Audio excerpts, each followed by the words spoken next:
Rolling. I stole Kendra's line. Rolling. Hi, I'm Kendra. I'm Olivia. And this is our Music Oddcast. And today we have a lineup change, trading out some members. Lindsay is unable to continue with us for a little while. She's got some personal and family stuff going on. So luckily, our behind-the-scenes contributor, Josh. Thank you. Say hi, Josh. How you doing? Is down to help us out here and be a new cast member. That makes it sound like we're working at Disney. I don't know if I like that. Yeah, or like I'm an actor. I'm Right? part of the cast. I'm a cast, like it is an play. improv. So tell us a little bit about yourself. What bands have you been in? I was in a band called Thunderhawk. That's the only band I've ever been in. That's not true. Yeah, it is. No, because What other band was I in? Black Label Summer. Yeah, but that was like an imaginary band that I made up. Right. But there was the good ones that turned into the Final Hurrahs, and then you were part of Mark Hutchins' band. That's right. I did play bass for Mark Hutchins for a while. Josh isn't from the Midwest originally. He comes from Philly. I'm from Philadelphia. Word. And That's not how we talk.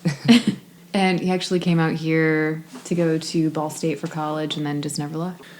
Yeah, I mean, once I got out here, it's so much cheaper to live out here. Yeah.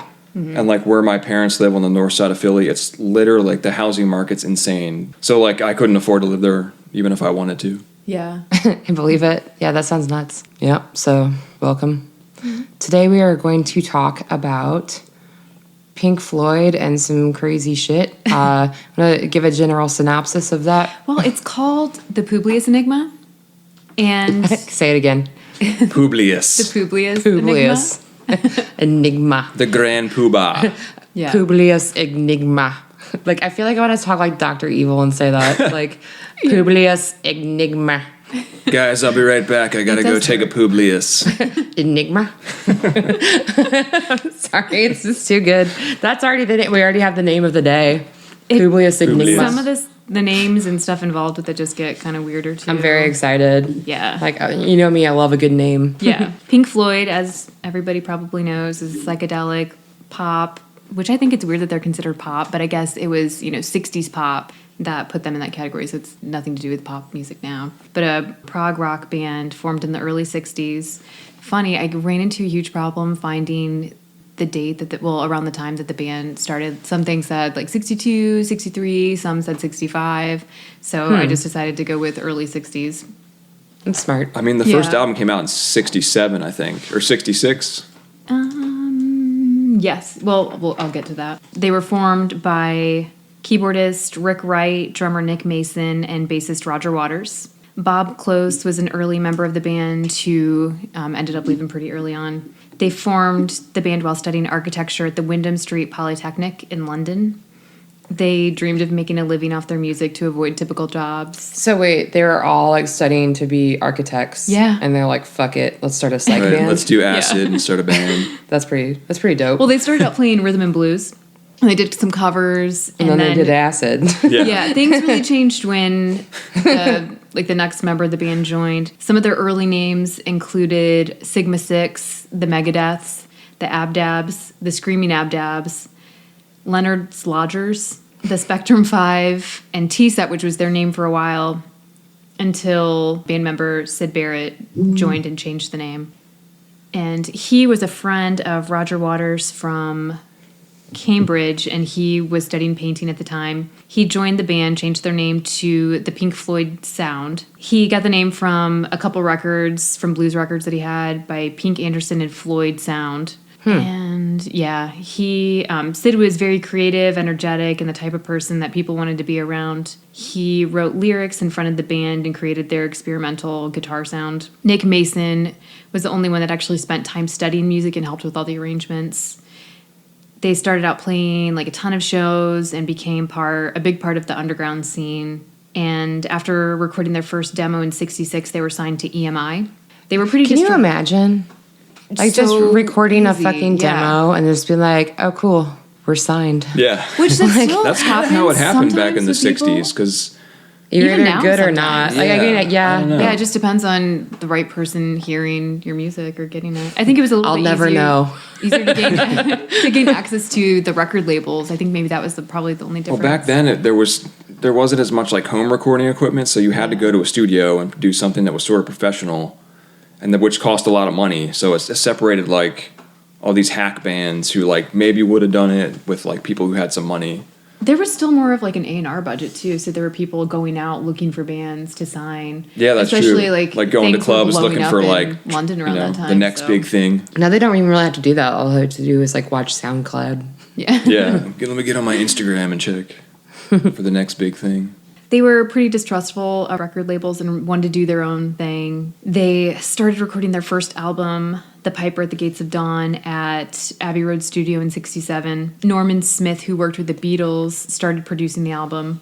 He had a really difficult time working on songs with Sid because they were used to playing live and just kind of going with whatever happened, improvising, and his songs didn't have a lot of structure and didn't always make sense to the producer. So they definitely clashed, and they weren't coming up with any singles. He eventually came up with See Emily Play, which was one of their first big hit. Yeah. Sid invited guitarist, another Cambridge friend, David Gilmour, to visit the studio during recording. And he was pretty surprised, David Gilmour was pretty surprised to see how much Sid's mental health had degraded since he had seen him last. He was taking too many drugs and really started unraveling due to the demands of the band and pressures of fame, which he didn't really want that side of it ever. Well, and then also, like, I was reading about it a little bit, too. Yeah. And, like, if you have a predisposition genetically Yeah. towards, like, schizophrenia, taking any kind of hallucinogenic can activate it. It There's accelerates a lot it. of Yeah. weird activates it, stuff. for We're sure. gonna do a mini episode just about this because there's all this stuff saying that he was schizophrenic, he was drugged until he had brain damage, all sorts of different rumors going around about how he was locked in closets and drugged by his roommates, like really weird stuff. So we'll crazy. get into that on another episode. Yeah, but regardless, it's super sad. So he was only on, like, the one album or two albums? Little The bit on the first two, second yeah. album, The yeah. first two. And he even came out, like, he put out 2 albums of his own. Yeah, his first Yeah. album's like pretty lucid and coherent. Yeah. And then the stuff after that, it gets really strange. Yeah. In like a really cool way, but you can tell he's just not there for like some of his solo stuff. Have you guys ever heard Rudimentary Peni? I don't know. They're like one No. of their first albums was like on Crass Records. I don't know. That could be an interesting episode too. But like Nick Blinko, he does like the outsider art. He's like part of that whole movement, and he's the singer. But there is a point, and you can definitely tell it through the album history, where like they're like, okay, you're done writing lyrics, because there is like I think he was put in an asylum Yeah. because he thought he was Pope Adrian. Oh. Well, And there's like a song that's like pogo pope pogo pope pogo pope pogo pope pogo pope pogo, and it's just like literally saying pogo pope. and that's the whole song. So you're like, all right, dude, I'm here for it, but also like I'm over it.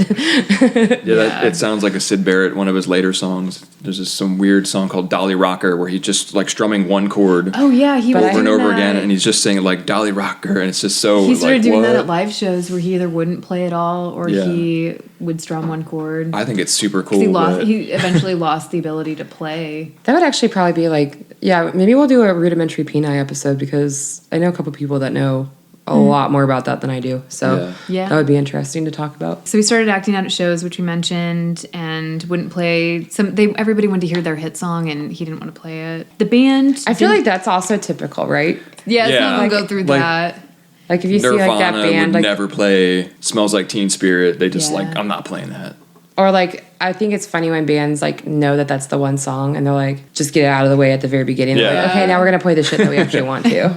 I mean, do you get sick of playing Live or Let Die? No, So because it's we probably only your play most like once a requested year, song. so I can Yeah, play it that's once true. a year. Is it the Coke Dick song? Yeah. Yes. Nice. But when you were playing, pretty regularly, did it get annoying? Because I mean, people would scream that at you from the audience. Yeah, this guy C-Ray would show up and he would scream like "Blue Eyeballs Wild" like the whole time and "Coke Dick." Yeah. And then he would like move over 5 feet and get behind someone and yell "Coke Dick." Like 2 minutes later.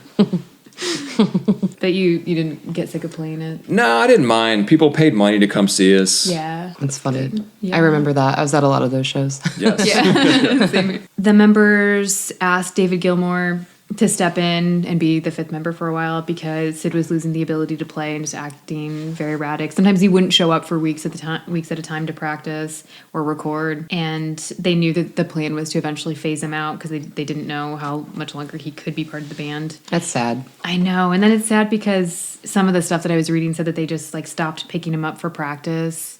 And then he showed back up in the studio years later for one of like where they were recording, thinking like, oh, like I'm still in this band and we're gonna record. And Dark Side of the Moon, here we go. Awkward. He's Yeah. like shows up. I don't remember what album it was for, but it's super sad because you know they were all really young and that would be a lot to Yeah. handle in like your early 20s. Oh, totally. And you know, just not even knowing what to do because you don't know exactly what's wrong with them. I think that was a tough position for them to be in, especially his friend. That had to be hard to be. You know, his Yeah, good they're all friend, buds. Yeah, It's crazy. Yeah, because David Gilmour produced Sid Barrett's first solo Yeah. album, so they must have been like still remain like some kind of friends. friend. Yeah, That's good. David Gilmour seemed like a pretty good guy. he's on. I just read Yeah, an I article. I didn't read the article. I saw the headline where he sold all his guitars for like $21 million. They auctioned them off.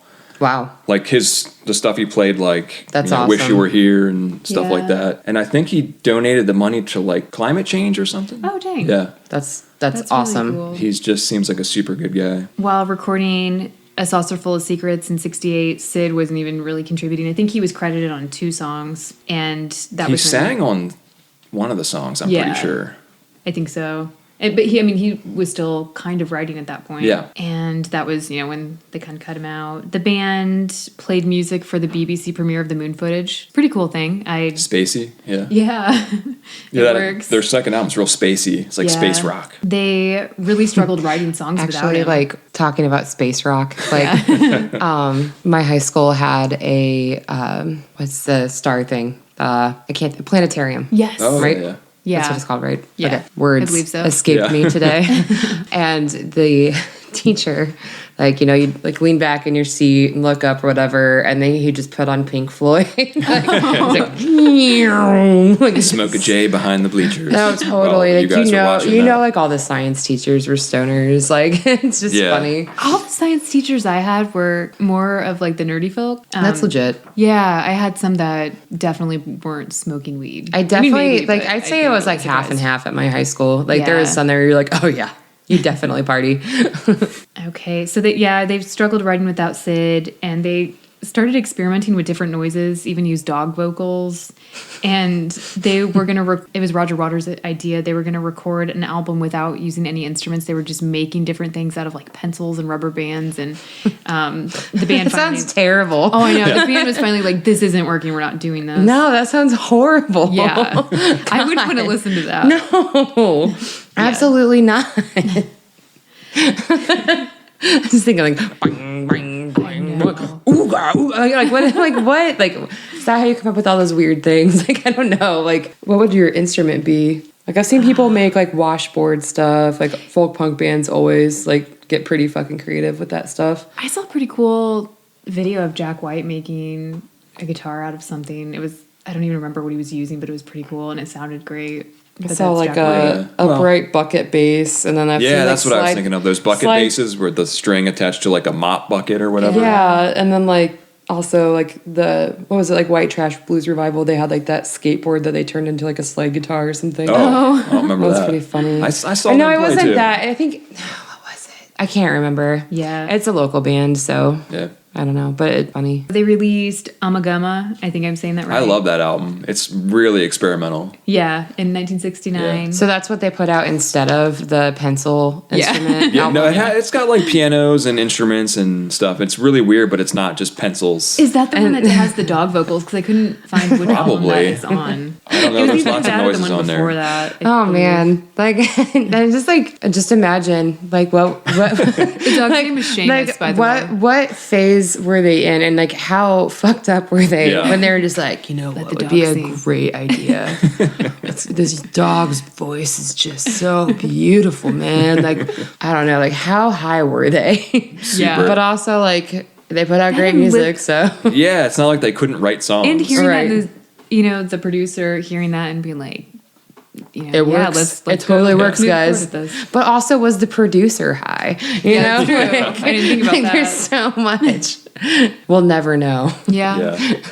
So their next album, Adam Heartmother, eventually made it to number 1 in the UK. The band members were really collaborating well, and they were extremely supportive of each other, and finally got back on their feet after losing Sid. They released Metal in 71 and Obscured by Clouds, I can't talk tonight, in 72. They began recording Dark Side of the Moon in 73, which eventually went to number 1 in the US, which was like huge for them. Dark Side of the Moon. Like, have you guys ever done? Is that the one that's like the Wizard of Oz. The Wizard of Oz, yeah. Have you ever done it? That, but my I did parents that have. back in high school. It actually lines up like eerily well. It Yeah. really does. Yeah. It really does. Like, I'd always heard about that, and then I went down to Indy to visit a friend, and I was like 20, Yeah. and I was a total stoner at that time, and yeah, definitely partook. And like, he had downloaded this version of it where it was like queued up perfectly or whatever, just from the internet. Yeah. And whatever, we Yeah, watched it. yeah. And my mind was totally blown. Like, I was like freaking out, but I was also like really high. So Yeah. This kind of plays into the whole Enigma that we're going to talk about in a little bit, too. Enigma.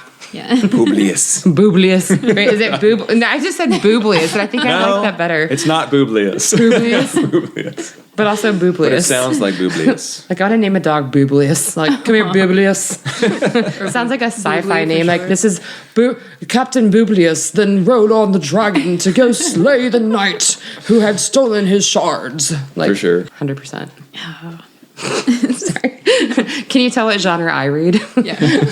So they were really enjoying the success at the time, and Roger Waters was starting to write more and more of the lyrics, and the songs got a little darker, a little more melancholy, and some of the lyrics were even angry. In 1975, they recorded the album Wish You Were Here, which they said was their tribute to Sid, especially the song Shine On You Crazy Diamond. They said it was partly to pay tribute and partly out of guilt at how they handled his exit from the band.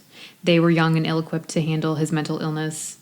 And unfortunately, tensions were growing among the band members at the time. They weren't Yeah. really getting along. Some didn't like the direction they'd taken, and they didn't always like Roger's control. They upped some of the stage show side of things. They even included pyrotechnics Fuck to yeah.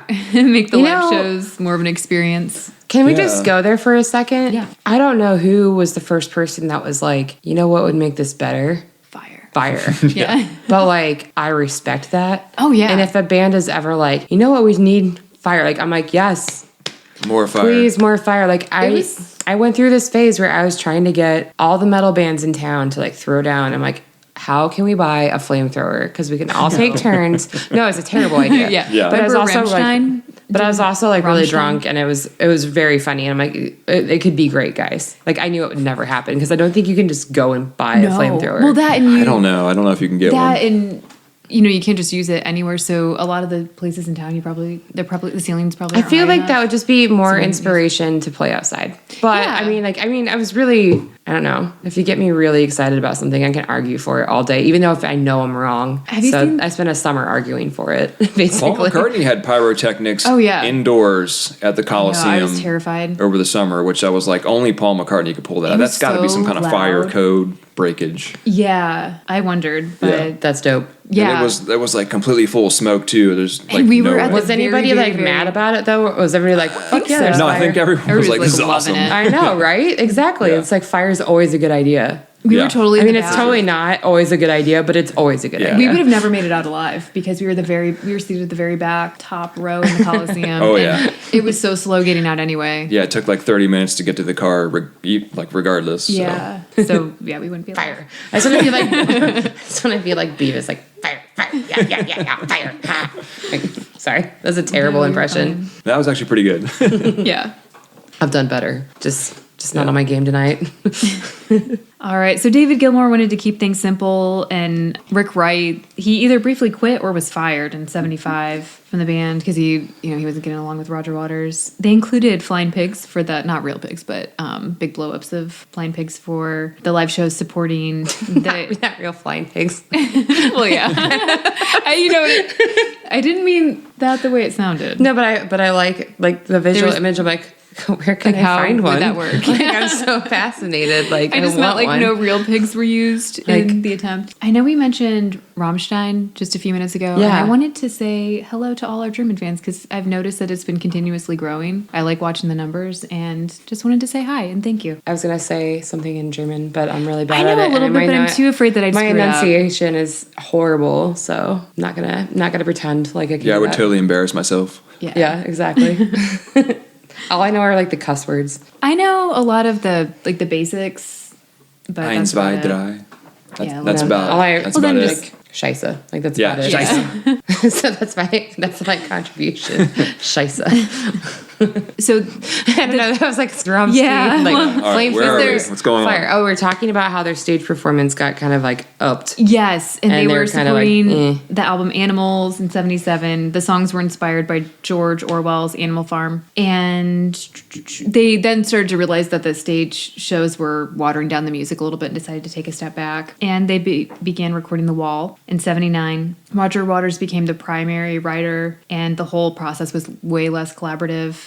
They put out the album The Final Cut in '83, and after Roger Waters left the band, Wright came back, and the remaining members continued as a three-piece with David Gilmour stepping up as lead. They released A Momentary Lapse of Reason in '87, which was very successful and considered their comeback album. The Division Bell, which is what we're going to be talking about here pretty soon, was released in 1994, and they had a blimp tour in the a painted blimp tour in the U.S., flying from show to show, which is pretty cool. Wait, How much did that cost? I don't know if they didn't say. like what? Yeah. Like they had a blimp. Like were they flying in it? I don't know. I couldn't. Because like, That would be can so- you imagine? Like that would be They a land bitch to in a load blimp. into a blimp, though. Can you imagine Yeah. like loading Yeah. into a blimp? Plus, there's Well, got to like, be man, weight I just restrictions. gotta go get that wall of amps and all these half stacks, man. Like it's like I don't know if any, like they're definitely not talking like that because they're obviously British. Yeah. But that's just my stoner voice. The band reunited with Waters in 2005 for a 20-minute set for Live 8, not Live Aid. Just want to point that out. 'cause Knock off of I Live watched- Aid. Well, no, I watched. I think it's just. I think it's just probably a local station. I don't know. But when I was watching a documentary called like "Which One Is Pink" or something, because they were trying to say like which frontman was the best, Sid, Roger Waters, Oh, or okay, David yeah. Gilmour. And what's funny is Bob Geldof did have involvement in this. So, but it was actually called Live 8 and not Live Aid. But they turned down a ton of money to tour after that, but they just didn't want to do it. And then I mean, that's a long run.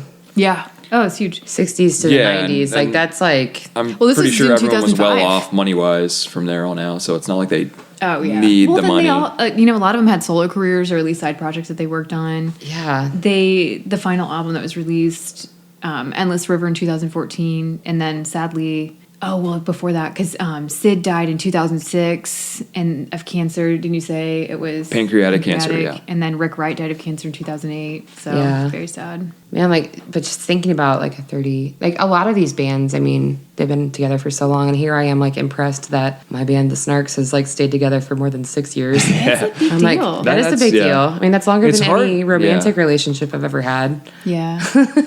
Especially when there's not a ton of money involved. Like for Yeah. Pink Floyd, yeah, we'll play for $1 million. Oh, when right. you're like slugging it out Yeah. at these, shitty bars. For Or just like beer money. volunteering to play free all Yeah, and you play all these free shows too. Yeah. 6 years is like a miracle. It is. Here we are on to the Publius Enigma. Publius. Enigma. Enigma. Can we just like, okay, everybody just do a weird voice really quick. Like just in your head. Publius Enigma. You're not going to can't do do it?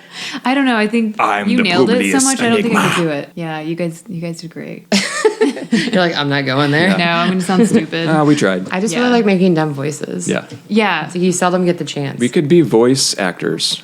I could not. That was my dream as a child. I think seriously that'd be thought a I great wanted job. to. Yeah. I definitely wanted to be like a cartoon character. I would love to read because there's. Here's a lot your of, chance. Do the audition for us. No, but some of And say the Publius Enigma. horror fiction podcasts that I listen to, I would love to Smeagol. read stories, especially scary stories. That's probably never gonna happen.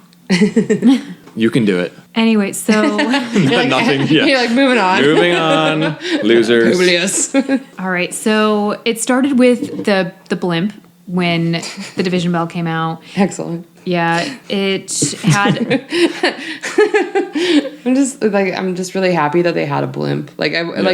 I have not looked up the Publius Enigma, which is also why I'm so excited about the name of it. Yeah. But the fact that there's a fucking blimp involved makes me so happy. They started off right. I didn't know that they had a blimp either. It's just the hits keep coming. This is awesome. Yeah. It looked great too. It was painted really well. We'll have to post a picture of that. Yeah. So the press kit for the album included some video footage of the blimp, and it contained the following message. Said, a spokesperson for Pink Floyd has issued the following statement. You have spotted the Pink Floyd airship.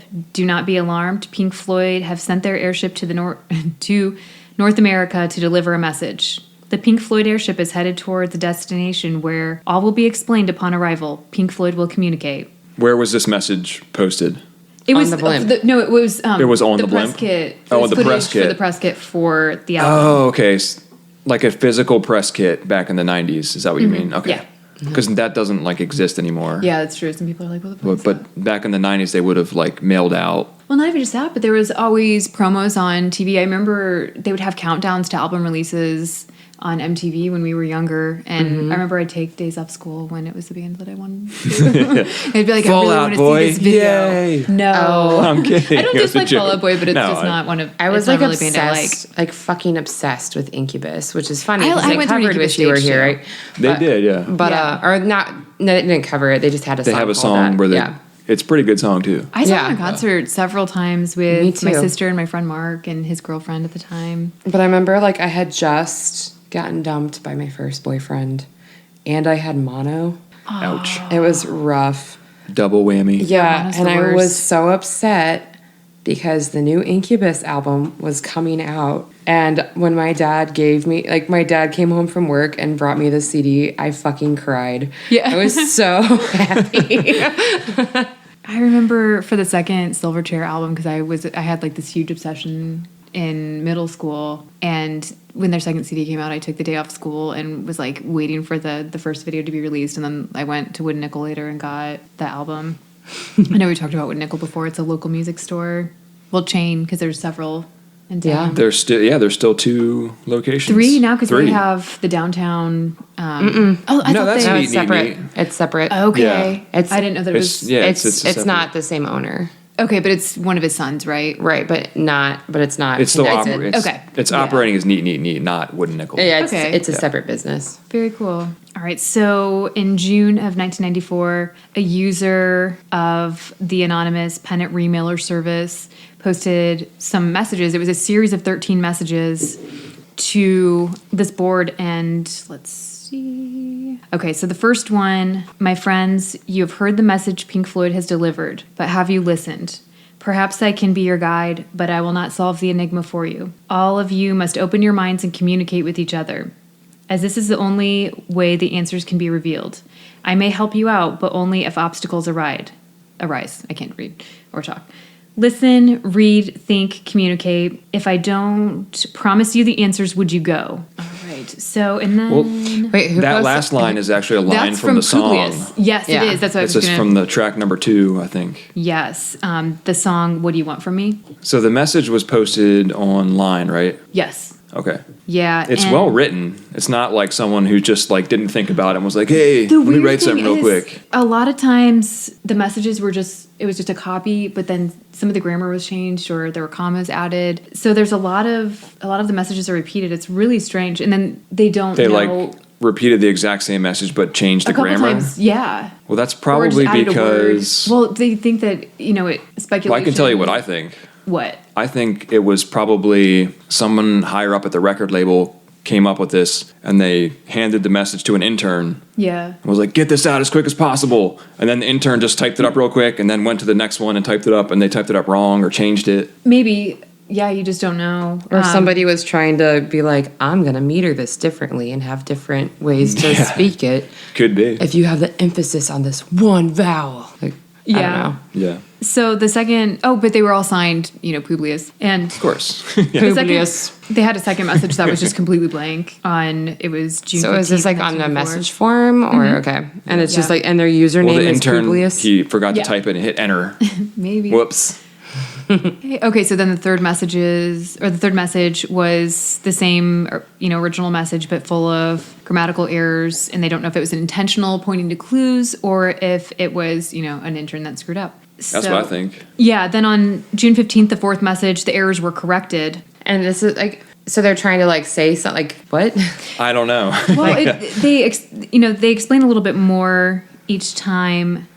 Like, we need to communicate. It talks about like listening to the answers in the music, the lyrics or something. It's so cryptic. It doesn't make any sense. Well, they're probably on acid. Well, yeah.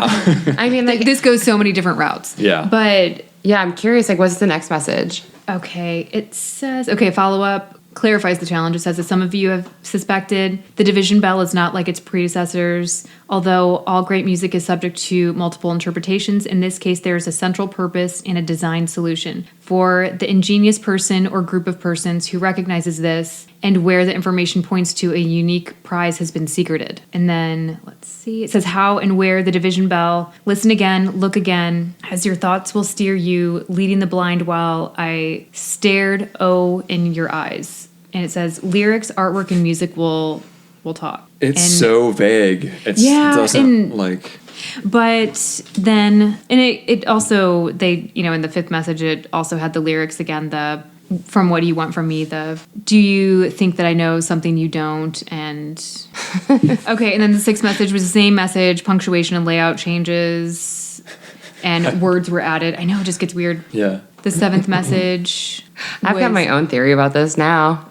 Yeah, well, I'm gonna wait till it keeps going, but like, yeah. So were people like going nuts over this shit? It's crazy because they talk about how some people's lives and marriages and friendships were ruined over their obsessions with this because it. I'm sorry. Yeah. No, you're fine.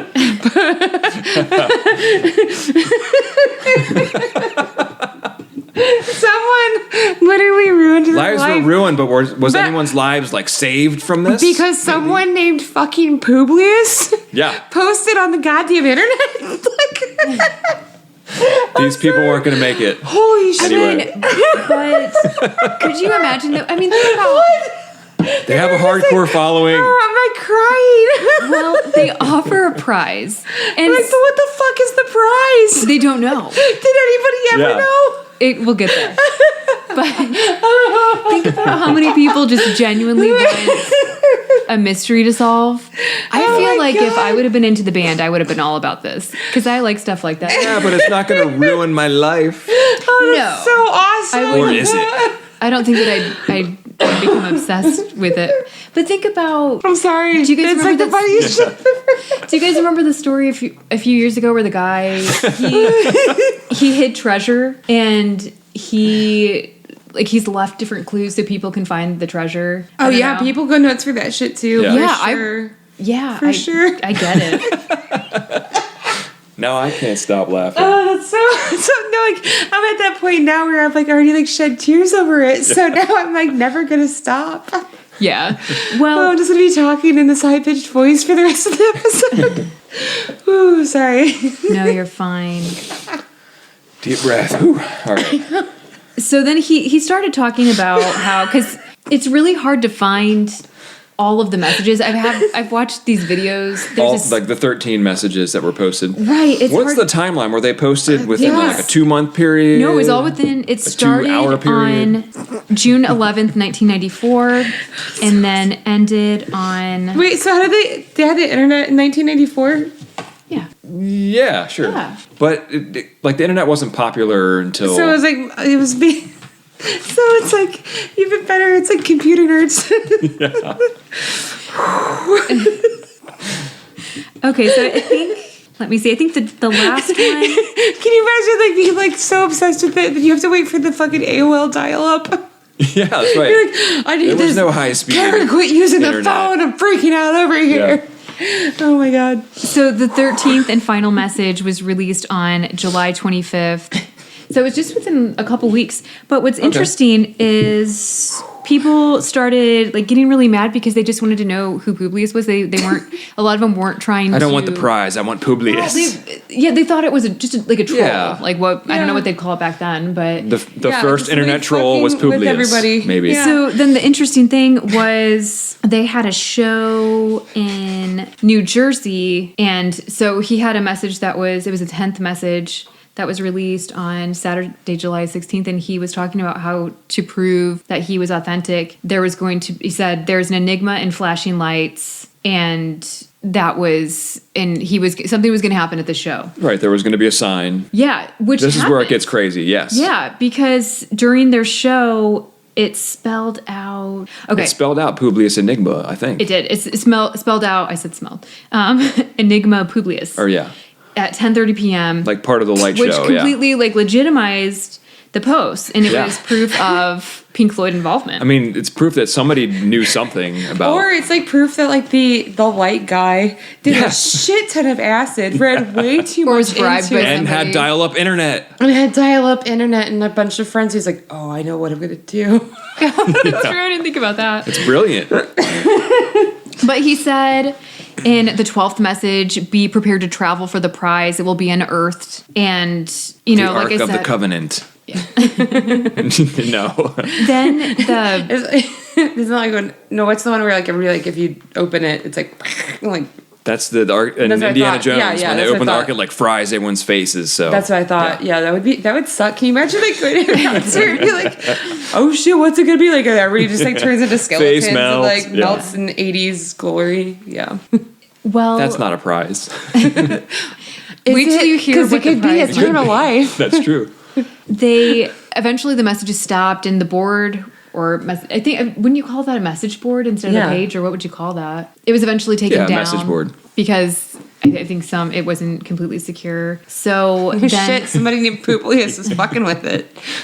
He was so elite.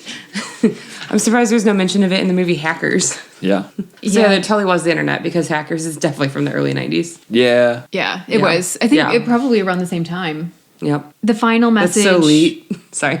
So the final, mention of Publius was mentioned it was a zine at the time for Pink Floyd called Brain Damage. And they had a Q&A section reserved for correspondence for a correspondent called Uncle Custard, which I don't know why they said it's phonetically similar to Uncool Carstead. And they said that maybe that points to Nick Mason's passion for auto racing, but I don't... It's kind of a stretch. Yeah. But in their 34th issue, there was a question that said, who is Publius and what is the meaning of it all? And what is the treasure to be had? And they had a response. So this was like a handmade, like punk rock zine type thing, right? Yeah. This wasn't, for Pink Floyd. So it wasn't like a mass produced, Okay, and that was... Zine distro trades, though. That shit travels. That's true. Yeah, word of mouth. So it was a year after the tour that page was taken down. Okay, so the response was from Uncle Custard. It says, as the infamous Q has emphasized, and some people think that refers to the character in Star Trek. Yeah. So it says, you humans are so limited. This is a project for all those out there with higher IQs. It does require a mastery of diverse languages, along with a lot of spare time. Now get with it. The lights were brighter, the meaning is worn inside out, the bell has tolled, and the surrogate band is coming back to life. The answer lies non-linearly with the paradox of the theme of Division Bell. Communication breakdown. It says, hint, watch the Learning to Fly video.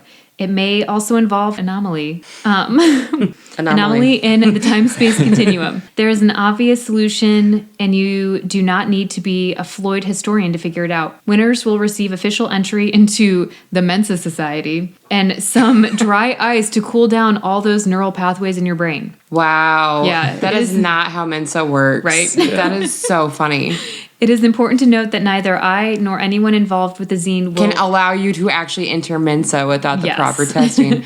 but enter into any correspondence on the topic. It's a puzzle for you devised by the one who loves you enough to drive you mad. Besides, I'm too busy creating crop circles and executing think tank projects for the Pentagon. Although... See, this sounds like a troll, like a It does. It sounds like troll it's almost like zine. making fun of. Yeah, it's like but they heard could about be it part and of then, So it says, although the answers given by Uncle Custard over the years have all been written by several different people affiliated with the magazine, I got this straight from a Reddit page called It's by u/Naxbuddy, and it's called r/Unsolved Mysteries. But it says that there have been different people that have taken the job, but they think that the person at the time that maybe answered this was Jeff Jensen. So was a contributor to the zine. I don't know, man. Like I'm going to go ahead with a theory that someone just took a shitload of acid, had like one of those out of body experiences, connected with the music on a crazy deep level, and then just assumed that other people would fucking understand. Yeah. Like that's 100% where that's I'm a going legit with that. theory that's probably could be So right. there's a guy. I mean, we're talking about Pink Floyd. That's definitely a band that you drop acid to. Like, so, I mean, like, there's like a 50% chance. I literally just heard of this, and that's immediately what I'm thinking. You're I probably could be right. right. Yeah. I could be. I don't Did know. you guys ever listen to a lot of Pink Floyd? Not I like used a ton. to. I haven't listened. I mean, I'm familiar. Like, I know. I'm familiar, but I never I could sing a sat couple down and for listened to a whole karaoke, album. but I don't. Yeah. And I have a couple of their albums, but they don't get a heavy rotation on my turntable. Do you have a favorite frontman, being like Syd Barrett, Roger Waters, or? Oh, Sid Barrett for David me. Gilmour. I love the early stuff. I love Syd Barrett. I like David Gilmour a lot though too. I saw Like David have a lot of Gilmour love once. For David Gilmour, and I also liked when Roger Waters was part of the band. Yeah. Fronting. I think it was all pretty good. I don't think that they were ever bad. I saw David Gilmour from afar I was working at Sweetwater, Yeah. and just word he gets was at around. Sweetwater? He came to Sweetwater just to Oh dang. stop in. He orders stuff from there, and I've like held gear that he ordered. Yeah. Like, oh my gosh, I can't drop this bass. Or There's a lot of David cool people Gilmour's that go gonna do it. there. It's funny, yeah. You'll see like bands come on tour and stuff like that, and they'll pop in, play at Yeah. the Brass Rail or something here in town, and stop at Sweetwater, and then there's like the obligatory like slide picture. Yeah, Yeah. It's like, oh look, another band's going down the slide. Like that's totally why that it was installed. It was just so. Danny Tamborelli Probably. was there not when they came the most recent time for the podcast, but the time before that, I the believe first it. show, because he took a tour and was walking around with the sales engineer and picked up gear, I think. Because he's in a band. It's funny. Yeah. I don't know. Have you guys ever met someone that you were like a fan of for any reason? Especially, it's weird when Yeah. it's like someone that you were a fan of when you were a child. But I listened to their podcast and love it. But oh yeah, like Robert Pollard. oh, that's right. He's like my favorite musician, and he just like was hanging out at the Brass Rail, which is this local dive bar, and we just went down and like was hanging out with him. It's You crazy. played that show opening for him too. Yeah, You and then yeah. I've talked to him a little bit. what was the other band that played? Was it Street Lamps? Street Lamps Yeah, and Street Lamps for Spotlight. yeah. I've met a couple people that I've looked up to and stuff, but it's always like weird. Like Yeah. Yeah. It is weird. Unless you're kind of drunk. It's easier then. yeah, like I remember like I'd gone out of town to see Leftover Crack like 3 times. And then I played a show in Lawrence, Kansas, and ended up like hanging out with them. And they weren't even playing. Yeah. Like we were, but I didn't have a voice. I've probably already told this story on this podcast. I don't know. Yeah. Was it the one where the singer like told you Oh, he was like the remedy? You got to do like drink 2 shots of this, Yeah. and lemon Oh, thing, yeah, and totally. a sugar Yeah. cube, and then That's rub what I your was gonna say. I head. was like, I feel like that's like my only like cool story. So I'm sure I've already told it. I met Dave Grohl when I was in middle school, and their drummer Cool. Taylor, says all Foo Fighters, and Minnie Driver was actually in the room with them backstage.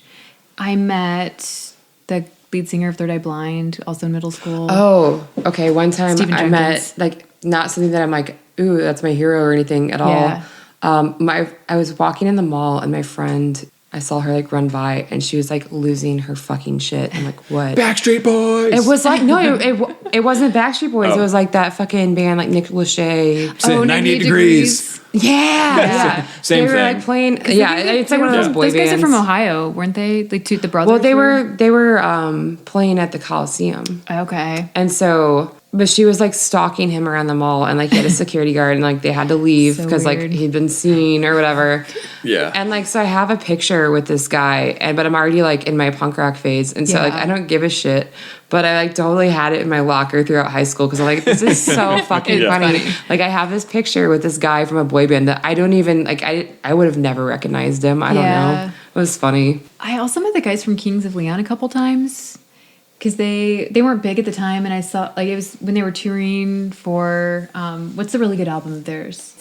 Aha, Shake, Heartbreak, the second album. That's my Is favorite. that what at it's least. called? Yeah, that one's Yeah, good. Yeah. I saw them around that time, and one time I was like up at a bar with my sister, and the lead singer came up, and he was like, "What perfume are you wearing? You smell like Liv Tyler." It's such a funny. random. I'm wearing thing, Liv but- Tyler. Is that a perfume? And I was pretty young at the time. And then one of their next shows in Indianapolis, I was there with Shelby. She was a drummer for Josh's band for a while. And she liked the bassist. I think it was the bassist for their opening band. I'm trying to remember what they were called. I can't remember. But so we were kind of hanging around after the show. And she ended up losing her purse, and we ended up on their tour bus because. Hey now. Well, it was. I don't even think we were talking to them at that point. But I don't remember how it happened, but she like lost her purse in one bar and her keys at another bar.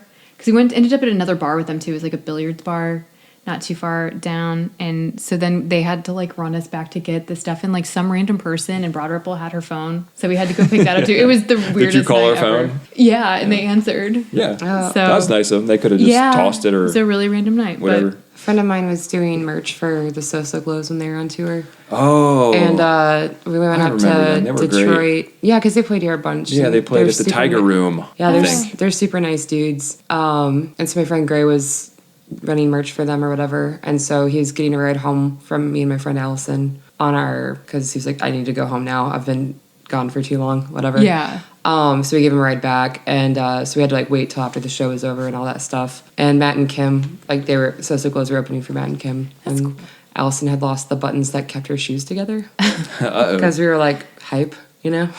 And so like he's like borrows the flashlight and he's like looking all over like through like wading through all the cups of beer and like he found the buttons for her shoes. It's really I was like, nice. that's so nice. Yeah. All right, back to the. Do you want to say it?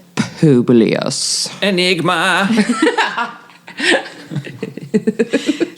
There are a bunch of theories. This makes me happy every time. I'm sorry. It's so good. Yeah, since it was abandoned and nothing ever came. No of one it, ever fucking solved it. Well, they don't know because people could have solved it because Solved what? the Enigma Yeah. and the clues and stuff that they picked up from. There's a series of 18 videos that this guy who his name is Dave Valentin who claims that he solved the Enigma. It's 18 videos and some of them are over an hour long.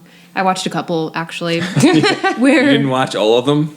no, I would have. Yeah. Because it was interesting. It gets he really goes into every little detail that you could possibly think of. But with did this. he like figure it? Like, was there something to actually figure out? There was, but we don't know how developed it was. If they just stopped partway through, if it was going to continue. Yeah, what the fuck was the prize? Well, here We'll never know.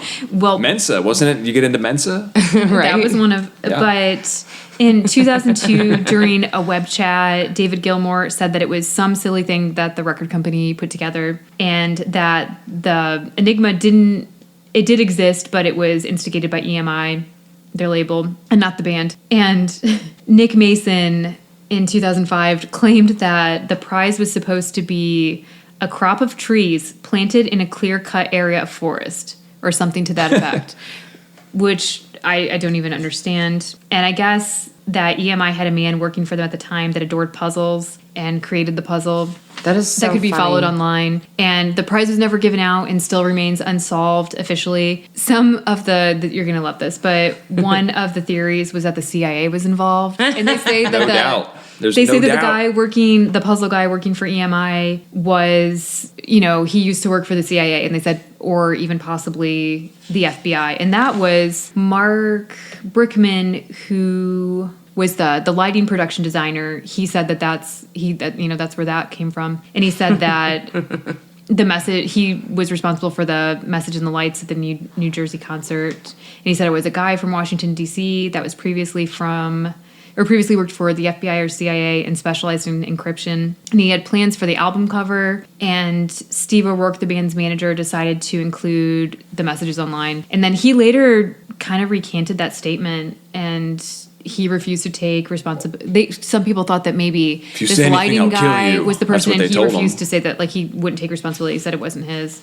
And so there was the CIA involvement. They said that maybe when you solve the puzzle, it was supposed to, this is so crazy, there was supposed to be some sort of spiritual possession or connection of the spirit through the songs. They said that it was, the label's plan to promote the album and boost sales. And then there's also another theory that it was supposed to sync with The Return to Oz, the second movie. And there's just so many wild, it branches off into so many really hard wild to things. follow, I don't know especially how since we you could couldn't possibly get you can't find anything online with all of the messages printed out, which is really annoying because I wanted to go through each of them, but we just kind of summed them up and I think got most of it out of there. Yeah. But what do you guys think was, who was behind this? What's Publius Publius. is the Zodiac killer. it could be. Am I off the podcast? No. Okay. Now, I think all these wild theories, I don't think they're right at all. Like, it would be so awesome if, like, the CIA did, like, harass the white guy and they had these puzzle makers and, like... Well, I mean... That would be amazing if they had all that stuff. That all kind of connects to the theory that the label hired this guy that, maybe he even lied about his involvement with the CIA and was just really big on puzzles. Yeah. But it seems like maybe he just didn't finish it, or he did and they just abandoned it, and all these people have, solved it since, and they just don't know that they did.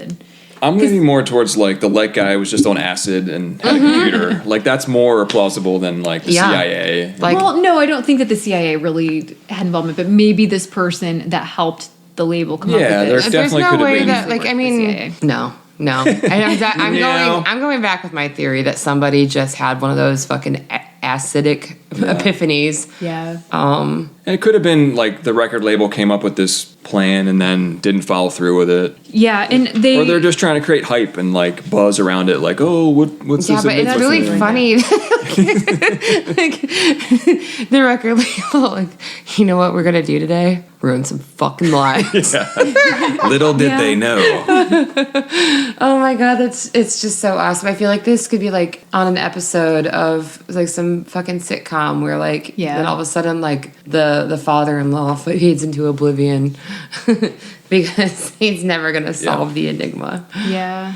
And they never confirmed that the artist included anything, to do with the puzzle in his artwork. It was designed by Storm Thorgerson, and it included That's Cool pretty name. great name. yeah, the Moai monoliths from Easter Island on the front. It's a pretty cool cover, but Yeah, the cover is very memorable. yeah. It's like a power I think name. they have a lot of interesting album art. Like it's definitely an X-Men name, but also but their name Storm is fucking Thorgerson. Storm. I know. Like that's a power move. Yeah. Like you know what I'm gonna do?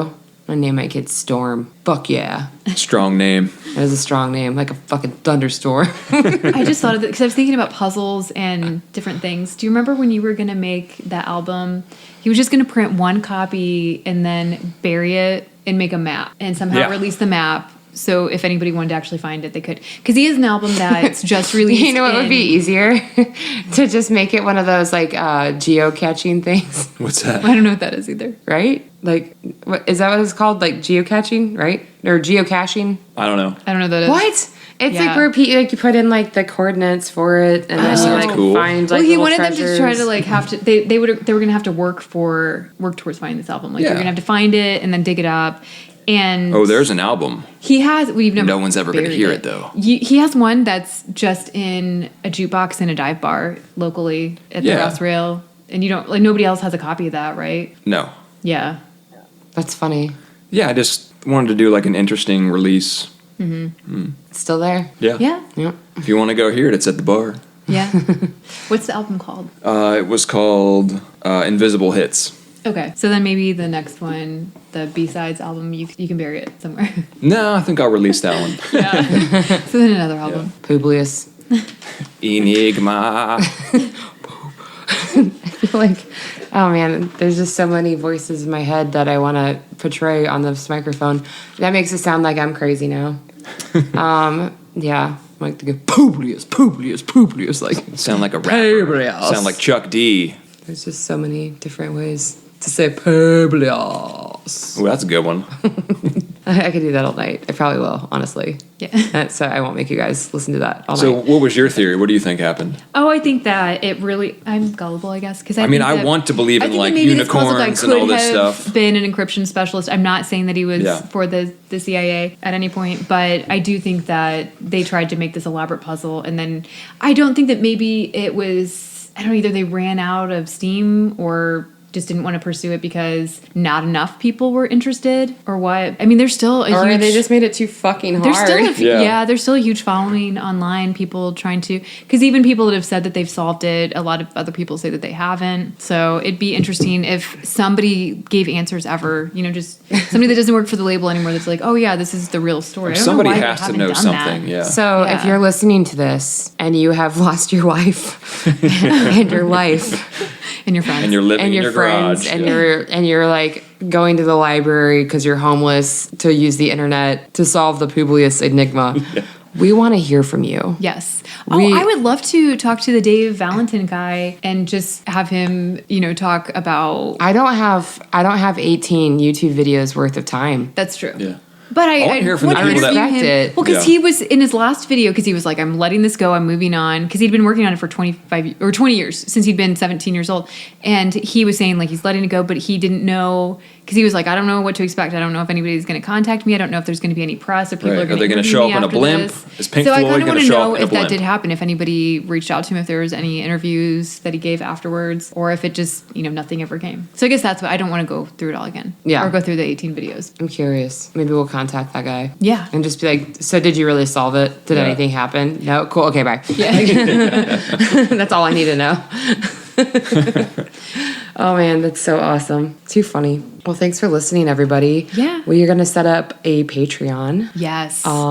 We're still fine tuning what we are going to put on there, but I'm thinking that it would be really funny if you paid me to prank phone call people. So Yeah. that's going to be an option. For sure. Yeah, I would do that. I'm not above that. Maybe I'll just yell Publius. Like, actually, that's a great fucking idea. I would pay for that. I wouldn't pay for that, but if you want to pay for that, that'd be tight. Yeah, but please check out our Patreon, and then also, and we'll release everything that we need for that for the next episode. But also, if you have time, please rate and review us online. That helps other people find the podcast, and we'd really appreciate that. And if you're looking for something funny to listen to, there are a couple of dudes here in Fort Wayne that have a podcast called Demo Listen, and it's Greg Gordon and Nate Herbert, and it's really funny. And they just listen to punk and hardcore demos and absolutely annihilate or give props to them. Yeah. And it's very funny, and they are both very involved in the all ages scene here with house shows and stuff. So cool. That give it a sounds cool. listen. Yeah. It's pretty fun, and it's definitely funny. So Josh, where can they find your music if they want to? All the digital platforms like Spotify. I have to mention on Spotify, there's another artist named Thunderhawk that is a Native American Who's flute even better than me? artist. Yeah, and it's mixed in, so sometimes you don't know what you're gonna get. So it's either like Live or Let Die, or Flute music. just like some beautiful flute Yeah. music. So You get to win choose either what you way. like. Yeah. So that's confusing, but otherwise Bandcamp and iTunes. Yeah, iTunes, Bandcamp. Yeah. I don't know. I feel like everyone just uses Spotify and like And Apple Kendra, Music. where can we find the Snarks? same. It's like on everything. Okay. Spotify, I think Bandcamp. I'm not sure if we're on there. Or we're on the things. Yeah. Like we're like You're Apple on iTunes. Music, iTunes, Yeah. like Yeah. all that fun stuff. I think we're like one of the only Snarks on there, like the Snarks. Have we ever And- mentioned that you guys play the opening? Oh yeah, To our like podcast? the song, our little intro music is the outro actually from a song called "Hangry," where I just sing about wanting to eat all the food. So it means a lot to me. So you should listen to it. Yeah, you definitely Yeah, for do. sure. Yeah, I think that's it for tonight. So farewell, Lindsay. Welcome, I know. Josh. And Thank you. Thanks for tuning in, and we'll be back soon. Publius. Publius! Enigma.